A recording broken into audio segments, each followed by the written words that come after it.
¿Qué tal, amigos? Pues nos encontramos a 22 de febrero del año 2021 y bueno, estamos pasando por un momento no muy agradable para todos los que nos dedicamos al turismo. Es una época en que la pandemia del COVID-19 ha hecho que pues prácticamente todas las visitas guiadas, todos los viajes culturales pues se vean seriamente afectados debido al cierre de espacios como museos, zonas arqueológicas. Y bueno, para recordar un poco nuestro día, el día del guía de turistas, tenemos aquí pues un video que es un poquito didáctico. Es un video donde vamos a explicar algunas cosas básicas sobre nuestra actividad, el del guía turístico, y sobre realmente qué es el turismo. Aquí tenemos esta lámina. Veamos la palabra turismo. Deriva de la palabra latina turnus, que significa vuelta o movimiento. Sin embargo, nosotros, el concepto que viene de turismo es a través del francés, de tour.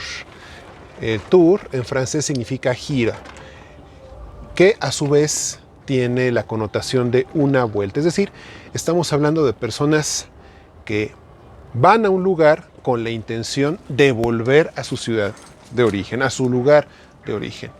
Ese es más que nada el concepto del tour, del turismo, usando la palabra tour, la palabra francesa tour. Es un concepto relativamente nuevo en la cultura occidental porque prácticamente empieza en el siglo XIX y se especializa en el siglo XX.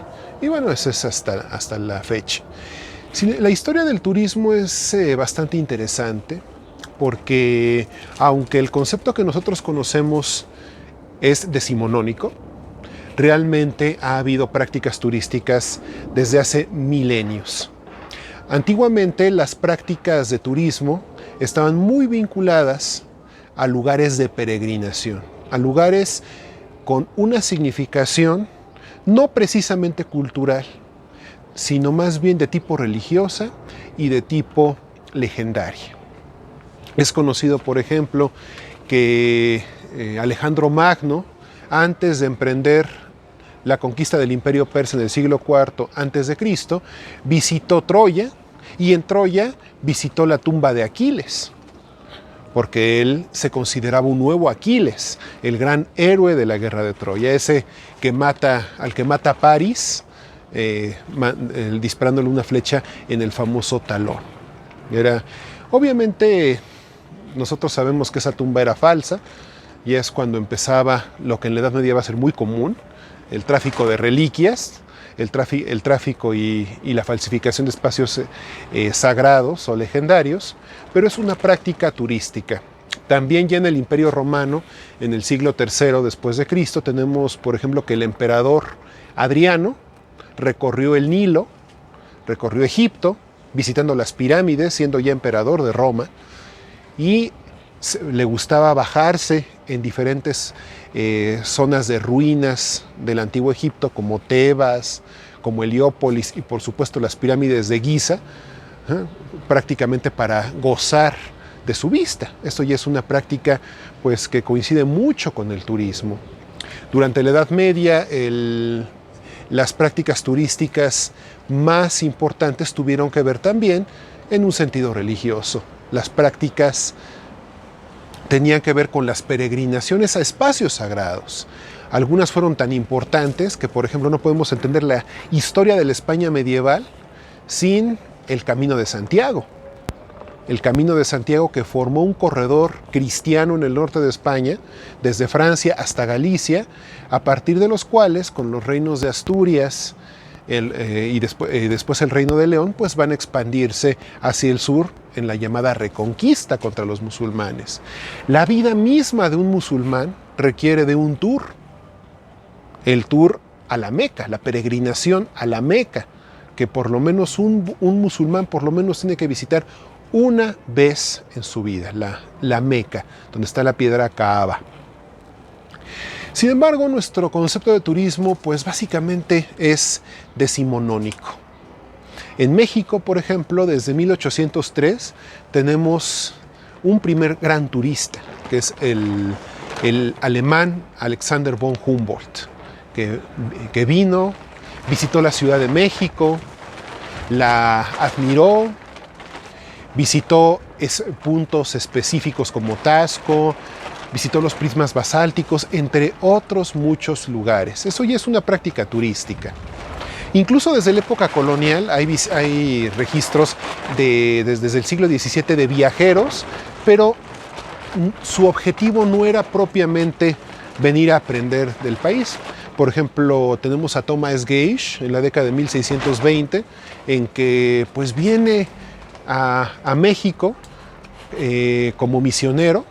Era un fraile que se escapa y está en la Ciudad de México, y obviamente como curiosidad describe lo que es la Ciudad de México, con muchas exageraciones, pero la describe. Después también vamos a tener al italiano Gemelli Carreri en el siglo XVIII, que también va a hacer descripciones, pero ellos no son propiamente, incluso Humboldt, no son propiamente turistas, son viajeros. ¿Qué quiere decir? Que ellos vinieron por razones externas aquí y de manera secundaria, pues se dedicaron a observar la cultura, se dedicaron a observar la sociedad, pero es algo que es compatible con nuestro concepto de turismo. Finalmente, el turismo ya propiamente nace en el siglo XIX, sobre todo en Europa, cuando viajeros ingleses empiezan a interesarse, por ejemplo, en las ruinas de otras partes del mundo, donde hay prácticas incluso de saqueo, como fue en el descubrimiento de la zona maya, en Italia, donde iban a ver a los pintores, donde iban a ver las ruinas tanto de la antigua Roma como del Renacimiento. Y propiamente en México el concepto de turismo es bastante nuevo, Los puntos turísticos que tenemos hoy en día, sobre todo en la Ciudad de México y en Cancún, son puntos nuevos. Por ejemplo, el Museo de Antropología en la Ciudad de México, la zona arqueológica de Teotihuacán, son puntos que se abrieron al público ya con fines turísticos hasta 1964. Cancún, la gran playa actual mexicana, el gran emporio de Cancún, que ahora es toda la Riviera Maya, toda la costa del estado de Quintana Roo, pues empieza a abrir hasta la década de los 70s. El centro histórico de la Ciudad de México no se apreciaba turísticamente, sino hasta que fue declarado Patrimonio Mundial en la década de los 80s. Así pues, nosotros en México estamos en una actividad que, aunque es antigua, estamos hablando de décadas e incluso un poco más de un siglo, los puntos que hoy se visitan tanto en Ciudad de México como en Cancún son relativamente nuevos. Y es una industria que todavía podemos decir que está en una etapa embrionaria por todo lo más que se puede explotar, que todavía pues, ha sido infravalorado. Bueno amigos, pues somos Rincones Turísticos, esperemos que les haya gustado esta pequeña cápsula. Mi nombre es Iván, ya saben, denos un like.